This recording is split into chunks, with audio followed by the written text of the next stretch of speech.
আমরা এটার জন্য জামাতের কাছে কৃতজ্ঞ। মানে আমরা আসলে রাজনীতির মাঠে দেখি কি এক আসন নিয়ে ভাই বোন মারামারি করছে, সম্পর্ক শেষ হয়ে যাচ্ছে, কিন্তু এখানে আমার ভাই রাশেদ প্রধান একটা ব্যতিক্রমী। সে দলের জন্য এবং 11 দলীয় ঐক্যের জন্য সে ছাড় দিয়েছে, সে স্যাক্রিফাইস করেছে, এবং সেই তার এই আত্মত্যাগের বিনিময়ে আমি আজকে মহিলা সংসদ হওয়ার সুযোগ তৈরি হয়েছে। এবং আমি মনে করি এটা একটা বিরল দৃষ্টান্ত, দেশের জন্য, দলের জন্য, ঐক্যের জন্য, বোনের জন্য এত বড় ছাড় দেওয়া। এটা একটা এক্সাম্পল, একজন ভালো ভাই, একজন ভালো রাজনীতিবিদ। এটা আমি মনে করি চ্যারিটি বিগিনস অ্যাট হোম। যে পরিবারের প্রতি, দলের প্রতি, জোটের প্রতি আত্মত্যাগ করতে পারে, তিনি প্রকৃত পলিটিশিয়ান। এটা আমি মনে করি তিনি দেশের জন্য কথা বলবেন। এবং আমি রাশেদ প্রধান, যদিও আমি দলীয় সভানেত্রী, কিন্তু তিনি আমার কাছে একজন আইডল। আপনারা অনেকে প্রশ্ন করেন আমার ছোট ভাই না বড় ভাই। আমার ছোট ভাই, কিন্তু সে দায়িত্ব পালন করছে বড় ভাইয়ের মতো। এবং আমার বাবা শফিউল আলম প্রধান সবসময় সত্যি কথা বলে গেছেন। তিনি মজলুম ছিলেন। এই কিছুদিন আগে রাশেদ প্রধানের আমাদের উপর বহুবারই আক্রমণ, নির্যাতন হয়েছে, এগুলো বলতে চাই না, তবে উনি কোনো কিছুই ওনাকে সত্য কথা বলা থেকে বিরত করতে পারে না। এবং আমার শফিউল আলম প্রধান, রাশেদ প্রধান আমার রাজনৈতিক শিক্ষাগুরু, এবং তাদের পথ ধরেই আমি হাঁটতে চেষ্টা করব।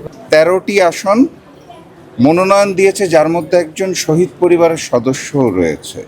কেন বললাম যে রোম যখন পুড়ছিল নীরব আশীর্বাদ ছিল? একইভাবে আমরা দেখছি 11 দলীয় ঐক্য যখন জুলাইকে ধারণ করে 13টি মনোনয়ন দিল, একই সময়ে বিএনপি আওয়ামী পুনর্বাসনে ব্যস্ত হলো।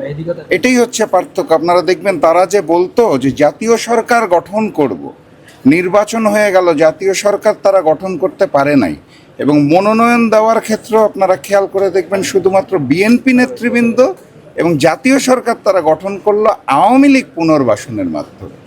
পার্থক্য 11 দলের সাথে এটাই। 11 দল অন্যান্য দলকেও মূল্যায়ন করেছে, জুলাইকে ধারণ করে শহীদ পরিবারকেও মূল্যায়ন করেছে। এটার নামই ঐক্য। এই ঐক্যবদ্ধ বাংলাদেশ আমরা করতে চাই। তো সেখানে জাকপা থেকে একজন পেয়েছে আমাদের দলের সভানেত্রী ব্যারিস্টার তাসমিয়া প্রধান।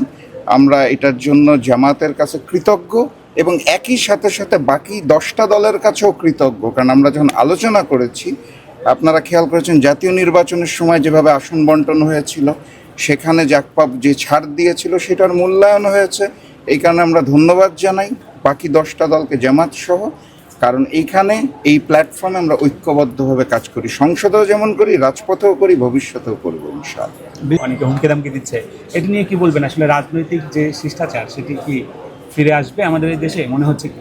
না, দেখুন, কিছু আছে গণতান্ত্রিক কার্যক্রম। ধরেন আমার কুশপুত্তলিকা দাহ করা হয়েছে, এটাকে আমি সাধুবাদ জানাই, এটা তাদের গণতান্ত্রিক অধিকার। বা পাল্টা প্রতিক্রিয়া এসেছে, সেটাকেও আমি সাধুবাদ জানি। কিন্তু যে মব সৃষ্টি করা, যেখানে শিলংয়ের বিলাসবহুল রিসর্টে দীর্ঘদিন বসবাস করে আমাদের মাননীয় স্বরাষ্ট্রমন্ত্রী সংসদে দাঁড়িয়ে বলেছে মব সংস্কৃতি থাকবে না, তারপরেও যে মব হচ্ছে, এইটা দুঃখজনক। আমি আশা করব যে উনি ব্যবস্থা গ্রহণ করবেন। এবং জনাব তারেক রহমান লন্ডনে থাকতে ওনার ব্যঙ্গাত্মক চিত্র সোশ্যাল মিডিয়ায় দিয়ে বলেছিল বাক স্বাধীনতা থাকবে। তো আমি আশা করি মাননীয় প্রধানমন্ত্রী এবং মাননীয় স্বরাষ্ট্রমন্ত্রী তারা যেই কথা দিয়েছে, কথা থাকবে, কথা রাখবে। এই কারণে আমি কিন্তু কোনো মামলা মোকদ্দমায় যাইনি। আমি আশা করি সরকারি ব্যবস্থা নেবে মবের বিরুদ্ধে। অন্যান্য যা হচ্ছে আন্দোলন সংগ্রাম, মিছিল, মিটিং, আমার কুশপুত্তলিকা দাহ করা, এগুলো গণতান্ত্রিক অধিকার, সবার আছে, সবাই করতে পারে।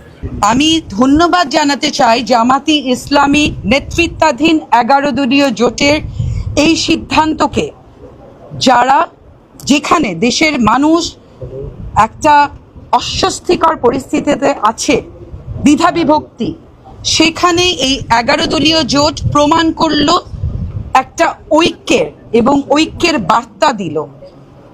যেই মনোনয়ন দেওয়া হয়েছে, এখানে শুধু জামাতে ইসলামীর অত্যন্ত যোগ্য নারীরা নেই, এনসিপির নারীরা আছে, খেলাফত মজলিস আছে, জাতীয় গণতান্ত্রিক পার্টি জাকপা আছে, এবং একজন শহীদের মা আছে। এই ঐক্য জাতিকে বার্তা দিচ্ছে দেশ গঠনে, এবং দেশের সকল সংকটে আমরা ঐক্যবদ্ধ থাকব। আমি ধন্যবাদ জানাতে চাই এই 11 দলীয় ঐক্য জোটকে।